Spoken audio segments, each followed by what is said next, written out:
शिक्षा के साथ ही संस्कार भी, और वह भी पूरी तरह से निशुल्क।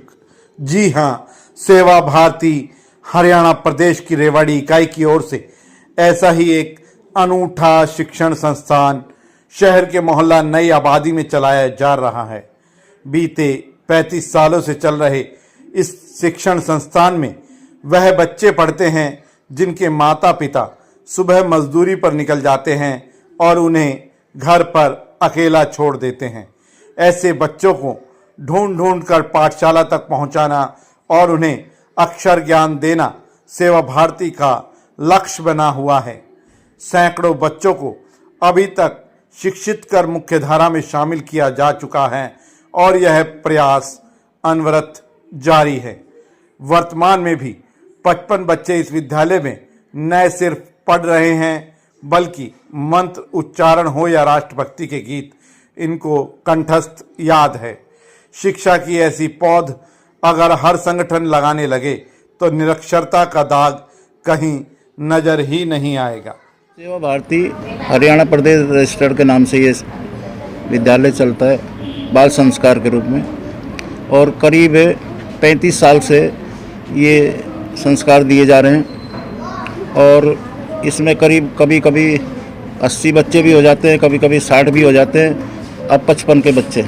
और ये शहर के स्कूलों से बड़ी दूर है, यहाँ पर बच्चों को जाने में बड़ी असुविधा होती है, इसलिए हम इन सभी को निःशुल्क वो सहायता दे रहे हैं। वो समाज के लोग जो आज हमें दानदाता के रूप में हमें वहाँ से कुछ शुल्क देते हैं और वो इनको हम प्रदान कर देते हैं, चाहे इनकी गणवेश के रूप में हो, चाहे किताब के रूप में हो, चाहे पुस्तक के रूप में हो। इसी प्रकार से जूता जुराब सब चीज़ सेवा भारती पब्लिक के सहयोग से, दानदाताओं के सहयोग से 35 साल से दे रही है और ये व्यवस्था बराबर निरंतर बनी रहे, यही हम समाज से प्रार्थना करते हैं। वे 600 बच्चे जा चुके हैं यहाँ से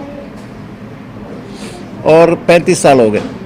शिक्षा तो लगभग हर जगह स्कूल बहुत सारे हो रहे हैं, लेकिन शिक्षा के साथ साथ संस्कार जो दिए जा रहे हैं वो मेन बात है। यहाँ बच्चे ज़्यादातर गरीब परिवार से ही हैं। बताया जैसे अभी बहन जी जो पढ़ाती हैं, स्कूल में घर पे भी कपड़े मान लो फट गए तो वो नहीं सिले जाते, लेकिन ये यहाँ मशीन भी रखी हुई है, उनके कपड़े भी ये यहाँ सिल देती हैं। तो इतने शिक्षा के साथ संस्कार आपने अभी देखा, मंत्र उच्चारण श्लोक भी उन्होंने बच्चों ने सुनाए हैं, तो शिक्षा के साथ संस्कार भी दिए जा रहे हैं। ये सबसे अच्छी बात है यहाँ, ये बढ़िया बात है। खिला तो यहाँ निःशुल्क है, बिल्कुल कोई शुल्क नहीं लिया जाता। बच्चे गरीब परिवारों से ही हैं जो दिहाड़ी मजदूरी करते हैं, जिनके माता पिता सुबह चले जाते हैं दिहाड़ी पे, जो कंस्ट्रक्शन पे या कहीं और वर्क पे जाते हैं, लेबर का काम करते हैं, वो बच्चे ज़्यादा हैं यहाँ, तो जिनके उनका एडमिशन ज़्यादा। हमारे 2 अधिकारियों ने आपको बताया है कि ये स्कूल जो है बिल्कुल निःशुल्क चलता है और यहाँ पर पढ़ने वाले बच्चे बड़े ही गरीब तबके के हैं, इनके माता पिता मजदूरी करते हैं। तो अभी तक हमारे यहाँ 600 से ज़्यादा बच्चे पढ़ के जा चुके हैं। इन बच्चों को हम 5वीं कक्षा तक की शिक्षा देते हैं, इसके बाद इनको यहाँ से एफिडेविट और इनके सर्टिफिकेट दे के आगे 6th क्लास में सरकारी स्कूलों में इनका जो है एडमिशन हम सेवा भारती के माध्यम से ही कराते हैं, ताकि इनकी आगे की पढ़ाई सुचारू रूप से चल सके। प्रकल्प को बढ़ाने में समाज के प्रतिष्ठित व्यक्ति का बड़ा योगदान है, क्योंकि कोई भी इस तरह का संगठन अगर कुछ चलाता है तो उसमें राशि धन की आवश्यकता जरूर पड़ती है, और ये समाज के विभिन्न वर्गों के लोग, व्यवसायी लोग इसमें हमारा संघ का सहयोग करते हैं और उसी के सहयोग से ये स्कूल पिछले 35 वर्षों से चल रहा है। बच्चे हैं सभी क्लासों के हैं, मतलब 2nd, 3rd, 4th और 5th तक। समय जैसे ही आगे आएगा बच्चे बढ़ेंगे, आगे इस स्कूल को आगे बढ़ाने का है। और अभी हमारा इस कुछ समय में जाट भुड़तल में सेवा भारती के माध्यम से एक बड़ा स्कूल तैयार हो रहा है, जो 6th से लेकर 12th तक रहेगा। फिर आगे की जो शिक्षा है इन शिक्षार्थियों की वहाँ रहेगी। सेवा भारती आज की डेट में सरकार के बाद सबसे ज़्यादा स्कूल चलाती है, और इसी तरीके से रेवाड़ी में आज सेवा भारती 3 स्कूल चला रही है। और क्योंकि सेवा भारती का एक मानना है कि शिक्षा दान सबसे बड़ा दान है, और अगर बच्चों को हमने शिक्षित और संस्कारित कर दिया तो इससे बड़ा कुछ नहीं हो सकता, क्योंकि आज शिक्षा के साथ संस्कार भी बहुत ज़रूरी है।